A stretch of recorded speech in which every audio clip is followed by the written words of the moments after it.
you go back to Brazil, and so then Germany beats Argentina in the World Cup final. Now you start looking ahead to Russia. And, of course, the first game is Russia, Saudi Arabia. And then your reaction is, oh, come on, Ali. Come on. What's your World Cup spirit? Russia, Saudi Arabia to start off the World Cup. Come on. That was my first reaction. Oh, come on. We've been looking forward to this, and this is the first game we need to watch. Come on. Oh, but they're looking forward to it in Russia. Yeah, well, yes, in Russia, It might not be a great tournament for them, so why not open the World Cup? They'll take it. Robbo? Gareth Southgate is the luckiest man alive. He's lucky to be in the England job. They've got the easiest group going. Wow. It's England should get through that group quite easy. So that's the first thing I thought. England very lucky. OK, from one Englishman to another, Ian Dark is with us. Ian, what did you make of the draw? Doesn't it, for the big teams, except Argentina? That could be a bit of a tricky ride. But, you know, the one thing you've got to expect at the World Cup is surprises. Who would have thought 4 years ago that Italy and Spain and England would all go out at the group stage and that Costa Rica would top a group? So we can sit here now, but all those teams did something to get there, and one or two of them, I think, are going to produce a shock or two along the way. And Russia, the host nation, I think one of the guys said it there, that might not be a formality in that group against Egypt and Uruguay. Let's tentatively welcome Taylor Twellman into the show, shall we? Taylor, Gab watched this with expletive-ridden sentences talking about how Italy aren't there and how much of a farce it is. How did you cope watching this draw as an American? Thanks, Dan. Everybody else gets to have fun today, and you want to come here with this. So that's how we're going to do this? Well, I feel like it would be rude not to ask you that first. Yeah, well, I am wearing my red jacket. I'll say this. I'm sick to my stomach. It was disgusting. I woke up this morning after 3 hours of sleep here in Seattle watching it. And all that emotion from October 10th, 2017 hasn't really left me, but it showed up today. And if it doesn't motivate the powers that be to not see that and make them sick to your stomach and fix the issues at hand, then they're all in the wrong business, because watching it today made me want to puke. Because when you look at the groups, there's no real group at deaths. I remember 4 years ago, all of us were looking at the draw, and we were arguing over the two groups, you know, which one was more difficult. When I look at this, I agree with everyone on the couch. There's not a single big nation team that should complain at all whatsoever, and that includes Argentina. So Mexico's got a very difficult draw. But I looked at this from the United States, and I'm still sick to my stomach. I knew that would be the answer. I had to go for it. That's why you asked it. Well, and are you sick as well, Gab? Are you ready to puke? I told you, I've gone all zen about this. You were not zen. You're not. I got it out of my system early, but yeah, no, especially with the ranking system, as I said. I mean, I think this is a huge factor in this. Other than Spain and England could have been wild cards if they'd gotten drawn with a Brazil or Germany or Argentina. Other than that, we kind of knew something like this was very likely to happen. OK, we talk about how there's no standout group of death, and there certainly isn't when you take a look at the 8 of them. When you take a look at some of the most competitive groups, certainly Group D, I think it's fair to say, stands out. Argentina, of course, head and shoulders above everybody else to advance, going to the SPI at 74%. Then Croatia, Nigeria, and you could, well, of course, I include Iceland as well in the conversation. Is it a pretty level playing field? Well, it depends what Argentina team turn up at. That's true, yeah. Of course, in terms of talent in this group, they are by far the most talented team. And if they turn up with the World Cup head-on and play well, they'll easily win this group. First World Cup for Iceland, but I don't think it's going to be the fairy tale of the Euros for them, because Croatia and Nigeria are quite strong. When the Croats came through at the death through the playoffs,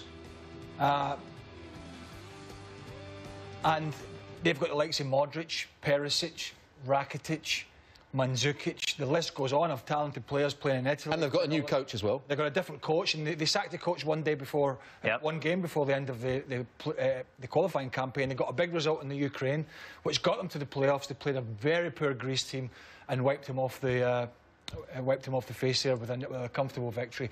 So I would say at the moment I'm going to go for Croatia and Argentina to go through in that group, but I think it'll be close with Nigeria.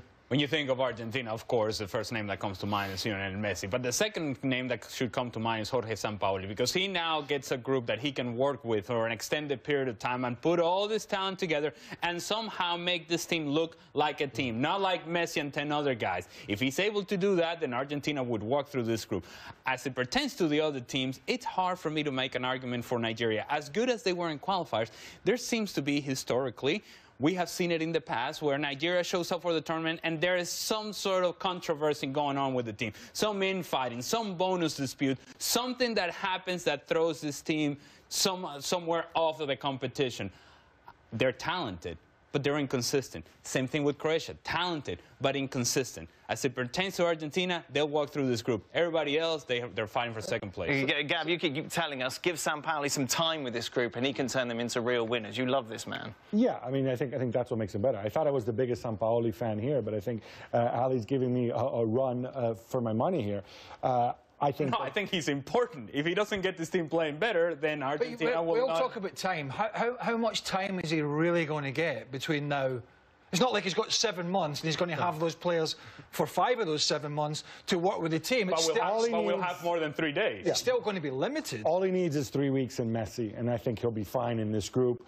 I'm much higher on Nigeria than I think. So you're just wiping Iceland completely out of it? Who?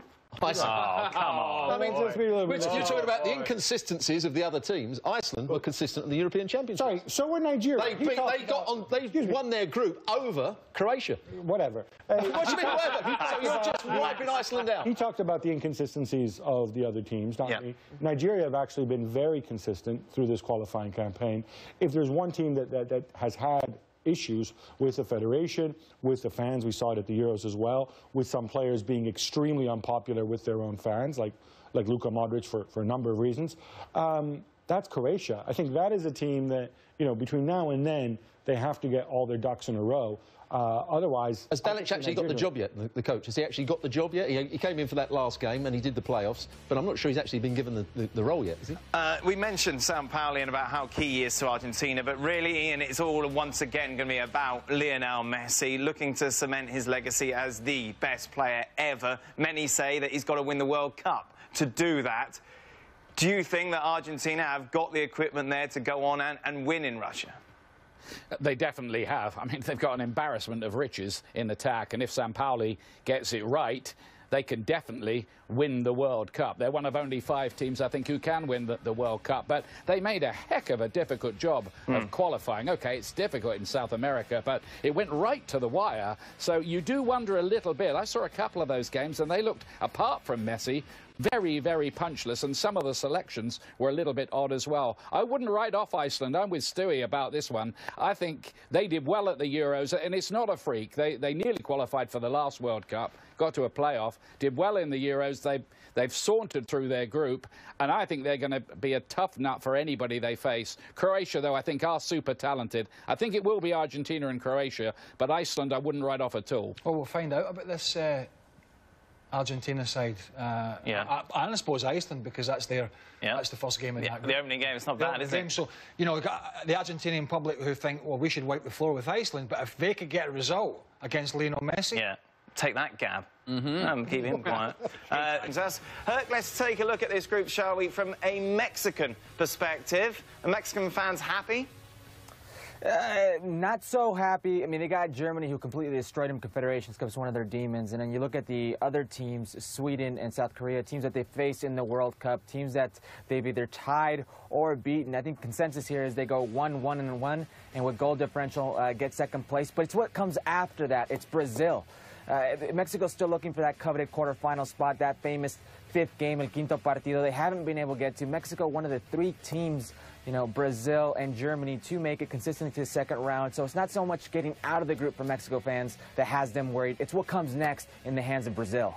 When you take a look, though, at Mexico, I suppose, if they do indeed advance this group, they've got Sweden on the final group. But Taylor, as Herc mentioned, it's all about trying to break that hex, get past the round of 16. But if it plays out on paper as we expect, as Herc mentioned, it's Brazil then.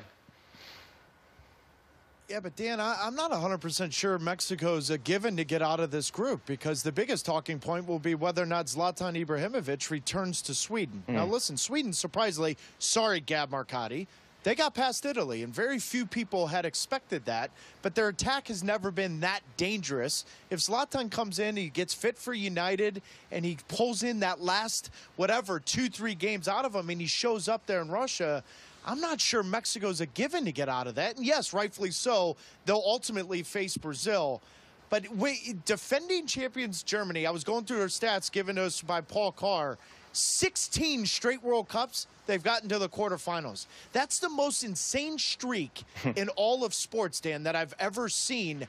Mexico had high hopes of maybe getting into the group of maybe Russia, Poland. They got the 180 degrees opposite with Germany and Sweden in that group. And South Korea, that has traditionally been a difficult team to beat at the World Cup stages.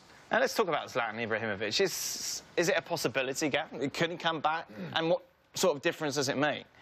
I think the manager's on the record saying that, no, these are the guys who got us here. He retired. He's not part of our plans. The thing is, it's easy to say that now. There's a lot of stuff that can happen between now and June. And if he finishes the season strongly, if he wants to come back, if his teammates, you know, say, look, guys, we have a shot here. We have a better shot with the big man than the other big man like Berg and Toivonen who we have playing up front, then I think anything can happen. As of right now, though, you know, he's come out, I think, quite clearly. And Sweden were built on team spirit and organisation, and I think this is one thing that could kill that. Really? You've got guys that, yeah, absolutely. If you've got guys that have taken you through a qualifying campaign and through a playoff doubleheader against Italy, and then you get biffed at the World in the squad for this guy to come in, who, by the way, when they played at the Euros, was so isolated it was unbelievable. I don't think Ibrahimovic himself will want to take. I think one of the deciding factors for me, and you have to listen to your star player. The star player, Sweden's best player by far, I think, is Emil Forsberg. And if he feels that he's better off with Zlatan, I think that could help sway things. If he doesn't, then maybe not. Let's get a German perspective on the draw then, shall we, as we welcome Raphael Honigstein to the show. Raf, you're happy. Doesn't really matter, does it? You're German. I mean, that's certainly the take from Joachim Löw. He said, we're not nervous, we're not really worried. We're quite happy these are interesting teams to play against. I think it's hard sometimes to get the balance between confidence and arrogance right. I would say Germany's still on the right side of that equation, just. Oh, what it is, eh? No panic, no problems. Let's be honest, the Germans here, when you look at Mexico, they beat them in the Confederations Cup. Yeah. And we've argued on this show before about what kind of team it was. It was a talented German team, Gab, but it was nowhere near their top team. And you look at the other teams in the group. I mean, Germany are going to win the group. It's easy. I think there's a good chance for Mexico. I think they shouldn't worry too much about if it's going to be Brazil or not. Yeah. Because they ain't going to go in and win the World Cup, right? So they pull Brazil, if that's the case, and you get knocked out, so be it, because Brazil were one of the favourites. Concentrate on getting out of the group, which I think Mexico can. Sweden are well organised, but they are too defensive. I'm not sure where the goals are going to come from, but you have to remember they got past Italy, and they also got past Holland. Holland aren't at their very best at the moment, but they've got past two good European sides to get to this tournament, so they are going to cause a problem. So who have you got going through? I would still say just about Mexico, if they play at their best. And that last game against Sweden will be a tough one. The part of the problem with Mexico, and you're saying not to look ahead to the Brazil game potentially, is that that's what the media in Mexico are doing. Well, so they've got unrealistic expectations. So they're already saying, OK, we're getting out of the group. And now our issue is, we have to get to that fifth game, because it's the thing that is being hanging over this national team for World Cup after World Cup after World Cup. And so, in the end, Mexico will be evaluated in what they do once they get into the knockout stage. And what they're going to do when they get into the knockout stage and they play Brazil is that they're going to wave goodbye to the tournament. See you guys later. We'll see you in 4 years. It's game, state, match. Mexico to go through?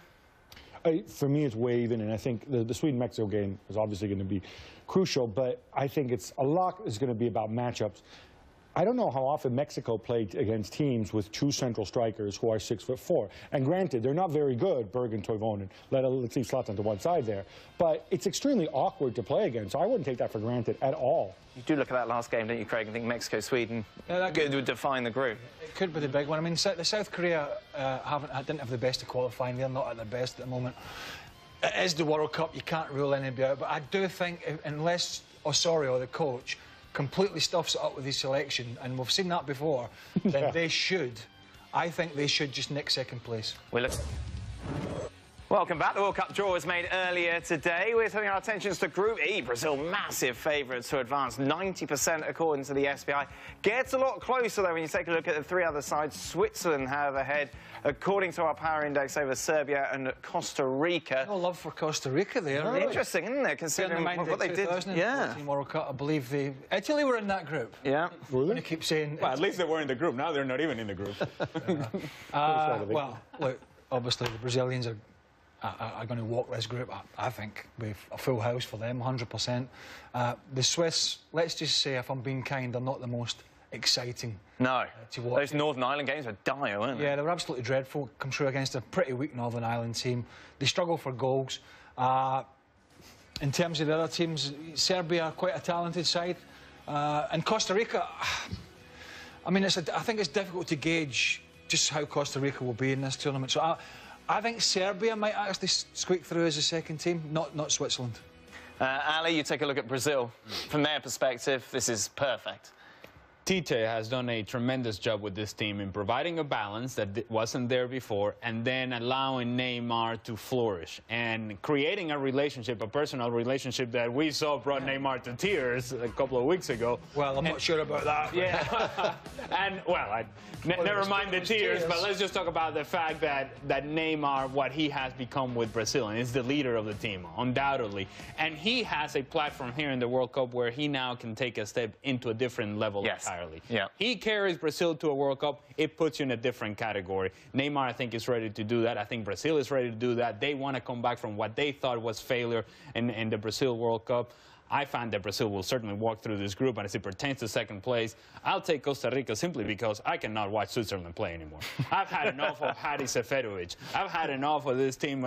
Watching them against another island was impossible. And so, as talented as a guy like Xherdan Shaqiri may be, I just don't trust that Switzerland has enough in the attack. And if I'm going to watch a team that has nothing in the attack, I'd rather watch Costa Rica rather than Switzerland. You got a lot of love for Serbia. I do. You could actually watch a team that can actually play and has got talented players, and that's Serbia. I mean, I think they've flown under the radar. They've put some of their past problems behind them. They're not, the big names you necessarily had in the past, but you've got players like Sergej Milinkovic-Savic in midfield, who seems to be getting better every single week, and I think they can shock one or two others. Now, obviously, Switzerland, Costa Rica, if they go park 10 buses and put everybody to sleep, it's going to be tough. But for me, Serbia are pretty clear second favourites in this group.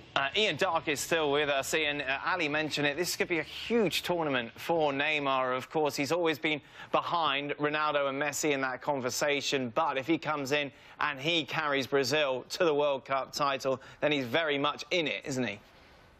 Yeah, he is. Of course he is. And, of course, he was missing for that day when Brazil drowned in their own emotions and lost 7-1 to Germany in that semi-final. None of us who were there will ever forget. And I don't think any Brazilian will forget it either. Until they win another World Cup, they can't really wipe it away. So they either win it or there's another inquest. But Tite's got the team in a very good place. Good mix of silk and steel. I do like Serbia, but they haven't really done it at World Cups before. Switzerland, quite ordinary and workmanlike, but they did win 9 out of 10 in the group. And remember, they beat Spain in 2010, who went on to win the competition. So they do have their moments. And Costa Rica, well, we saw what they did. They beat the USA 2-0 on the run into the Hex group, and they're very, very useful and organised. They'll be tough to beat again. Taylor, let's talk, shall we, about Costa Rica flying the flag for CONCACAF. No one gave them a chance, did they? Last World Cup, they defied the odds there. According to the SBI, they are bottom favourites to advance. Has he got it wrong? I'm a little surprised that the SBI has Costa Rica as low as they are, because I do agree with what everyone else has said about this group. It's kind of one, throw the balls in the air, and you could pick Switzerland. I did the Northern Ireland tie. I didn't think they're that dynamic in the final third. Serbia, traditionally, and I think Gab is right, has flown under the radar. They're a good, organized team, and they've got a couple special players. But how do you underestimate Costa Rica? With that experience of 2014 and what they did in CONCACAF qualifying, I think they look at this as a wonderful opportunity of getting out of this group in second place. It is interesting that you do have Switzerland, Serbia going up against each other. You could see a couple 0-0 draws in this, and then all of a sudden goal differential becomes a part. But I'm with Alejandro on this. I wouldn't write off Costa Rica because they, in 2014, defended for their lives and counterattacked with arguably the best in the world. I wouldn't write off Costa Rica if I was Switzerland, Serbia in this group. Hercules Gomez still with us. Herc, where do you rate Costa Rica's chances of advancing? Just as good as anybody in that group. I think Brazil's obviously going to be number one. Serbia, Switzerland, I think two teams that could present problems. But this Costa Rican side is very good defensively. They're very well organized. It's going to depend on the health of certain players. Joel Campbell, if he can get back into the squad, what he presents is something different the Costa Rican side has offensively. This side, I mean, you look at their chances last World Cup draw, literally the group of death. They feel a lot better this go-around. I wouldn't look past Costa Rica making a sneak run in this one. Meanwhile, in Group B, everyone in the first pot wanted to avoid Spain. In the end, it was Portugal who had the unlucky draw. They are in Group B alongside Iran and Morocco. I suppose the interesting thing with this group, aside from who's going to advance, is that Spain and Portugal is the opening game in the group. So we're going to see a proper match. Yeah, rather than the last game. Exactly, to kick things off. Yeah, and both are big tournament teams. You know, Portugal coming off the back of that fantastic Euros. Spain looking to atone really for the disaster it was the 2014 World Cup. And remember that game against the Dutch are not even at this World Cup when they beat them by 5-1. But they've replenished and replaced, and they've got younger, and they've got a different coach. Lopetegui's done a really good job with the team. They look as if they're a good fluid team again. Maybe obviously not back to when they were ruling the world and ruling Europe, but they're back to getting somewhere near to playing that lovely passing game again. Obviously, some of the bigger guns have retired and are no longer there, but I think they will win the group. Spain will be happy, won't they? Considering that it could have been Brazil or Argentina or Germany. And they'll be happy for a couple of reasons. They have in Portugal a team that they're very familiar with, and I think they're comfortable in playing against Portugal. Even if Portugal at times makes it difficult in this sort of tournament, as we saw in the Euros, I still think that Spain will beat Portugal. They'll be the first in the group. And then the other thing that they're happy about is the transition that Julen Lopetegui has had with this team. He has made this into what was an older team. Now it's a team with experience, but you have the balance of younger legs and younger ideas, and a team that is not falling in love just with the possession, can be direct at times, can bypass lines of defending, something that it was difficult for Spain to do over the last few years. Lopetegui has found that, and in doing so, I think he makes Spain a real player in this tournament. Ian made the point earlier on in the show that there are 5 teams pretty much that can win the World Cup. Obviously, he's probably talking about the likes of Spain, Germany, Argentina, Brazil and France. They're the 5, aren't they? And then Portugal won the Euros. Yeah, no. You know, and no one seems to be talking about them in any sort, giving them any sort of respect for that. And I think that's a mistake. And I'll tell you what, I don't think Spain are delighted at the prospect of having to play Portugal first. Remember, last time around, they played Holland first. I was there. I thought the first half they were in control, whatever, and then the bottom fell out, and then that had a knock-on effect. They're not just atoning for 2014. I think they're atoning for 2016 as well at the Euros. So, you know, on paper, sure, Spain are a fantastic team. I think they're one of the top 3 teams in the world. But they probably would rather not have faced Cristiano Ronaldo in the first game. The other thing to consider with Spain, too, is that at some point, the Sergio Ramos, Gerard Piqué partnership at the back is going to crack, is going to need replacing. And, you know, sometimes when you have veterans who've been there, who've done that for so long, making the decision when to put them to one side and when to stick with them, I think that is a lot for Julen Lopetegui to take on. Portugal have leaned so heavily on Ronaldo, okay. Can they win the World Cup, Portugal? Sorry? Can they win the World Cup? No, no. I know he went off injured in the Euros and they got the job done. That was a big surprise, beating that French team. He went off injured and they kept their game plan, and we know what they do. They sit in, it's not pretty to watch. But, you know, another sort of 12, well, since the Euros, 2 years down the line. But more importantly, look at Ronaldo. We've talked a lot in the show. Look at him this season, right? We keep asking, when's it going to come back? Is it going to come back? So this could be a Portugal side that's literally, I'm not carrying him with the wrong word, but has got a Ronaldo who is nowhere near as influential. And I think that's going to be a huge problem for them. Don't wipe away Morocco. I know you're going to bring some Morocco love to the conversation. Renard, the coach of Morocco, he's had success at the African Cup of Nations with unfancied teams, particularly with Zambia, then an Ivory Coast side that were ill at ease with each other. He got them together. They won that. He's done very well with Morocco coming through to this World Cup tournament. I think they might just cause a surprise against Portugal. She's got Morocco going through this. I'm not saying they're going to go through. They might just cause a surprise. Come on. Yes, Morocco will go through. Morocco will go through. Give us something to clutch on to. Morocco will go through with Spain. Morocco out at major tournaments. Yeah, well, they beat some very good sides. Yeah, and they beat Scotland, didn't they, in '98? That's what I was talking about. Some very good sides. I'm going to give a shout out to Iran then too, because go on then. Oh, go on then. Yeah, here we go.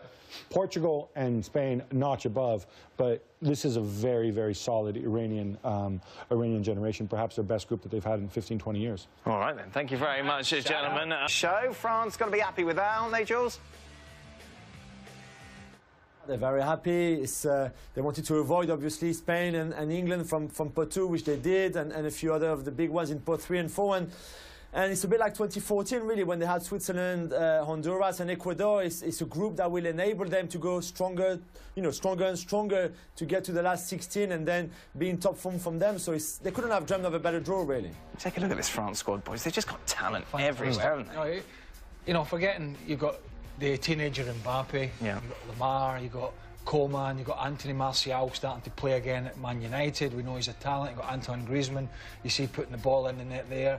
You've got Giroud, who's actually done a very good job for Deschamps. Not everybody's favourite, but I think he's got a goal in almost every 2 games. Then you go back to midfield, you've got young Rabiot, who's playing great for PSG. The list goes on. And what about Paul Pogba?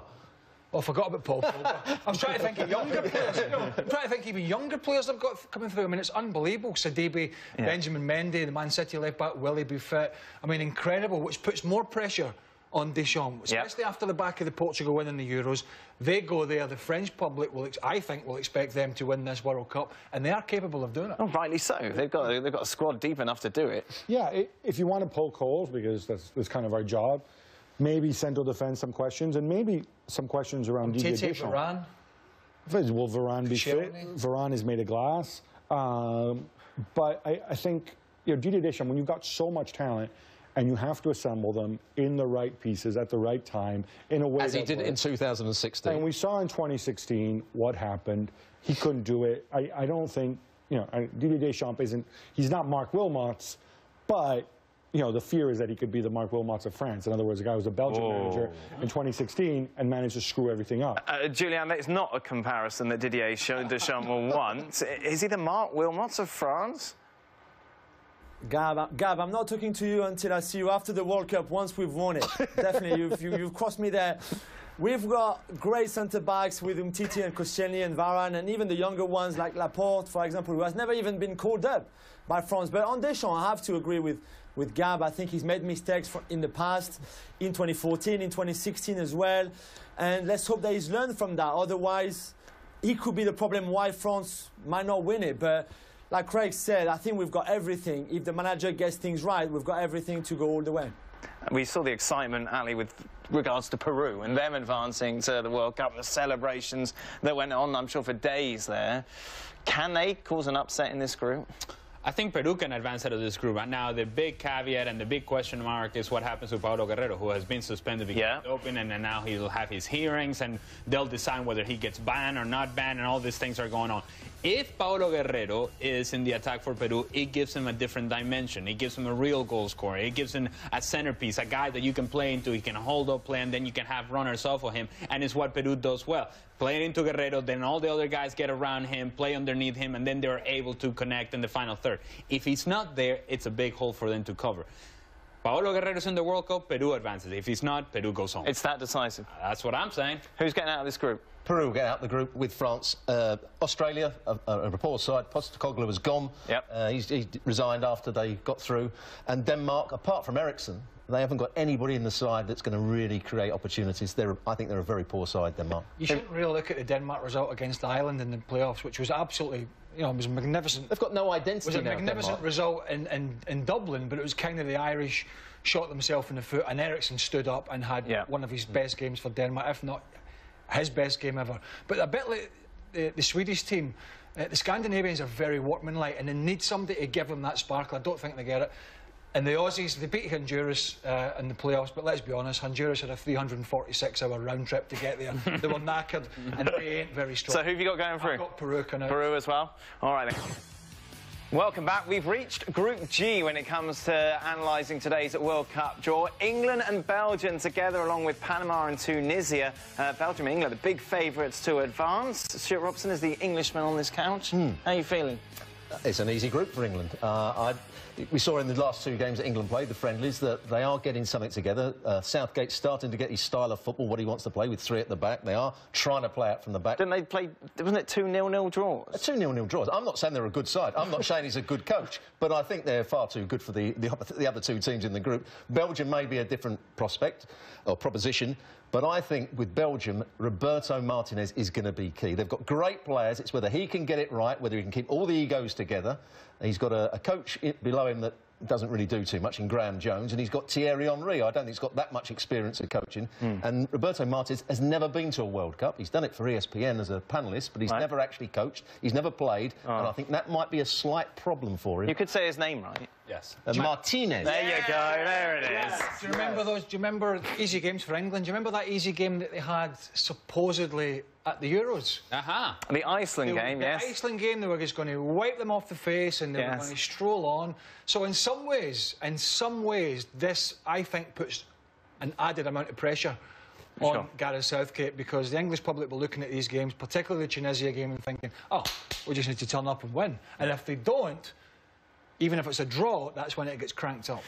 Ian Darke is with us as well. Ian, how do you feel with your English hat on?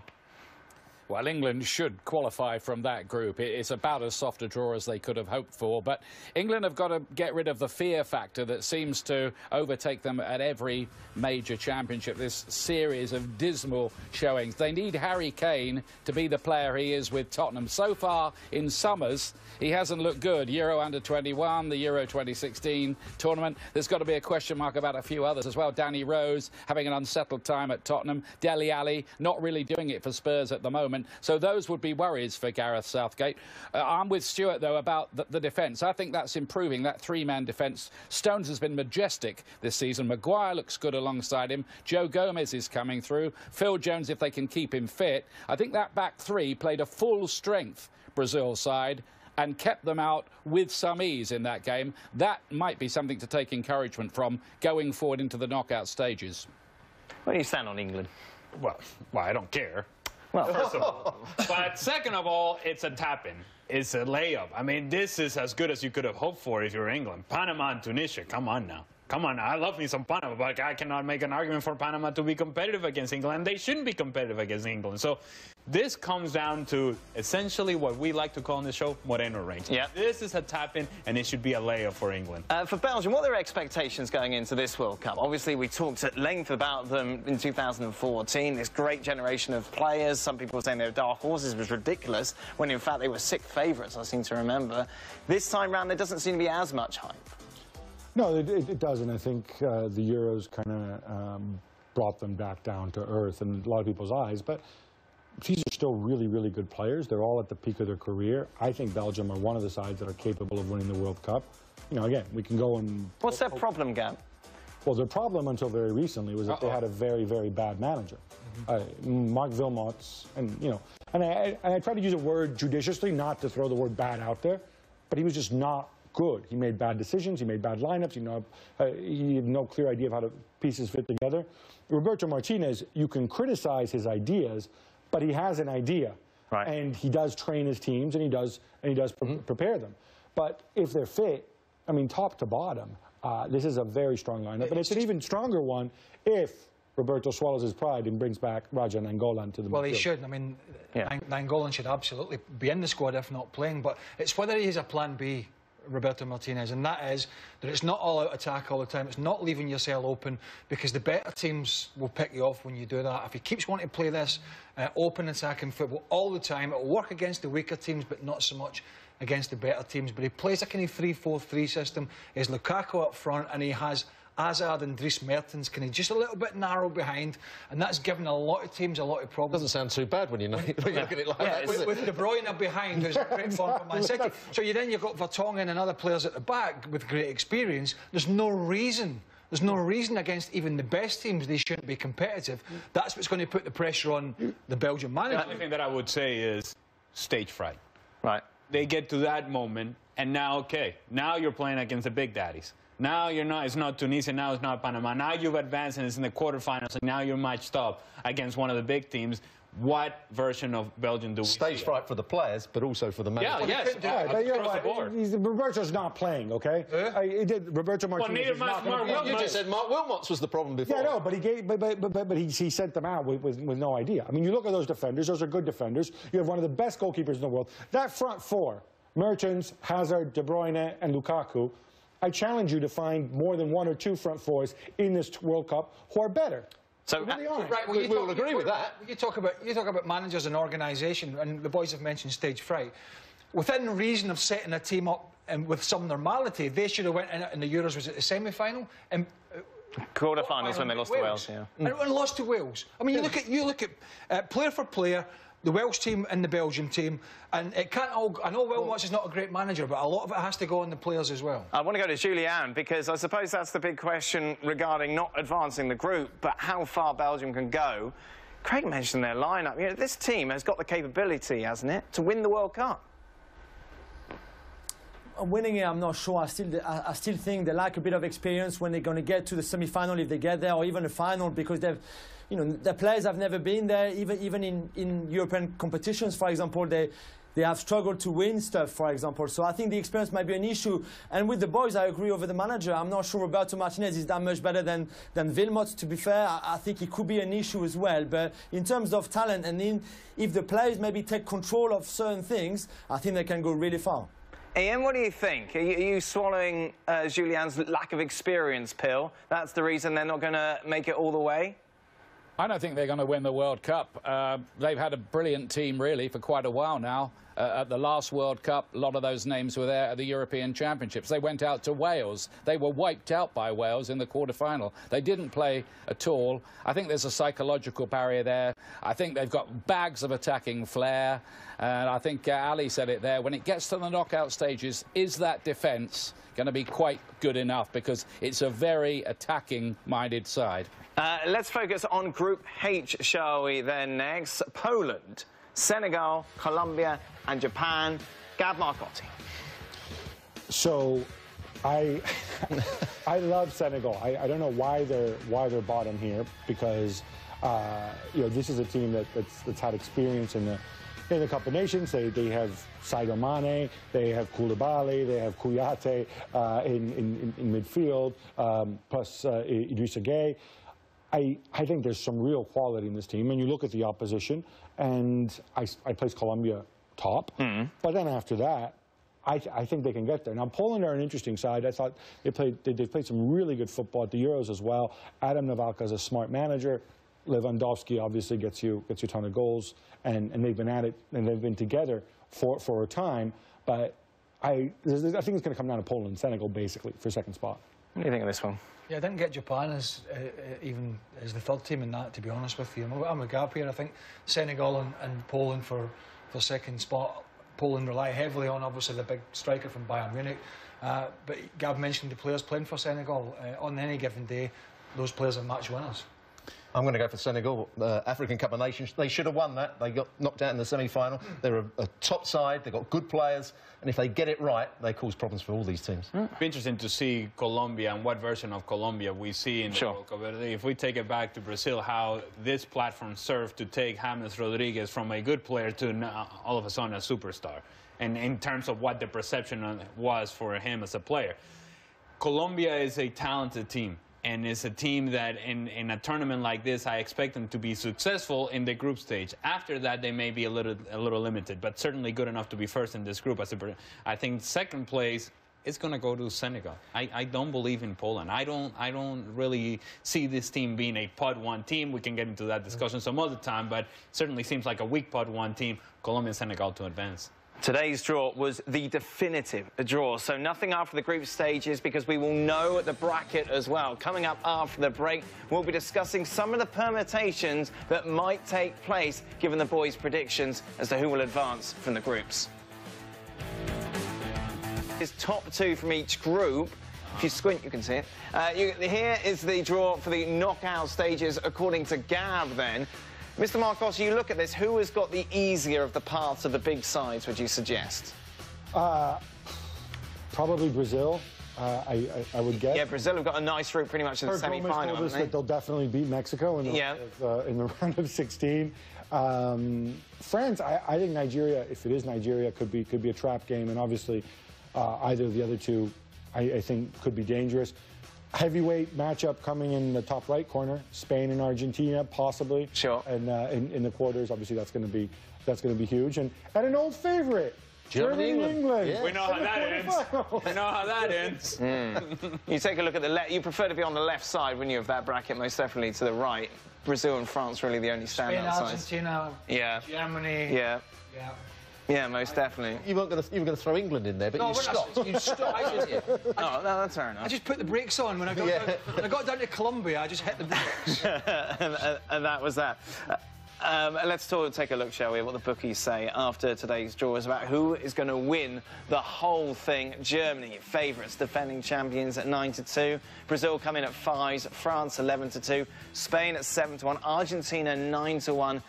Belgium at 12s. Ian Dark, let's start with you. Oh, Ian's not here, apparently. There we go. He's gone for a cup of tea. No, it's nap time for Ian, isn't it? That's the main. Let's bring in Rafael Honigstein, who has been smug pretty much throughout the whole show. Raf, your favourites, you're going to win it that easy? Yeah, exactly. Brilliant. No, I mean, I think we were favourites before, along with France and possibly Spain, and I think we're slightly more favourites now because of a very decent path to the final, possibly, and also I think quite crucial, something that might have been overlooked as far as sort of a global view is concerned. Germany really struggle against African teams in recent World Cups. They're very, very pleased. They haven't got an African team. Ghana pushed them all the way twice in the group stages. They really struggle against Algeria, so close to getting knocked out in 2014.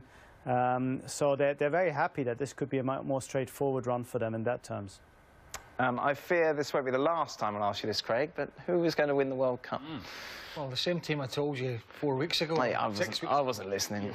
You never listen. It's not exactly a long shot, but I'm going to have to go for Germany again. I just think they're such a big tournament team.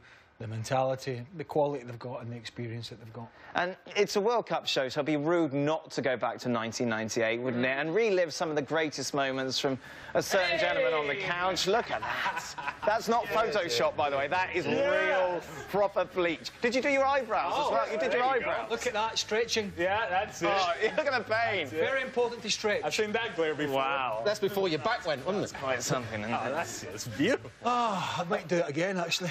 You haven't got enough of it anymore. Well, you colour it enough anyway, don't you? Keep those greys at bay. I can't hear you. Yeah, exactly.